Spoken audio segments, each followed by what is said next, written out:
राज्य मार्ग परिवहन महामंडळाच्या 13.56% नियमित भाडेवाढीच्या प्रस्तावाला मंजुरी दिली आहे.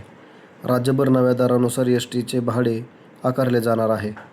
एसटी महामंडळाने वाढत्या आर्थिक ताणाच्या पार्श्वभूमीवर प्रवाशांना सुरक्षित, दर्जेदार आणि अखंड सेवा देण्यासाठी तसेच महामंडळाची आर्थिक स्थिती सक्षम करण्यासाठी हा निर्णय घेण्यात आल्याचे सांगण्यात आले.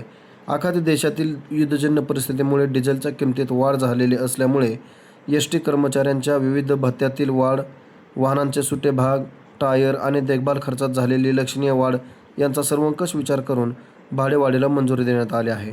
राज्यातील 31 पैकी 22 विभागांना त्यांच्या खर्चाएवढेही उत्पन्न मिळत नसल्याने एसटी महामंडळावर आर्थिक ताण वाढला आहे.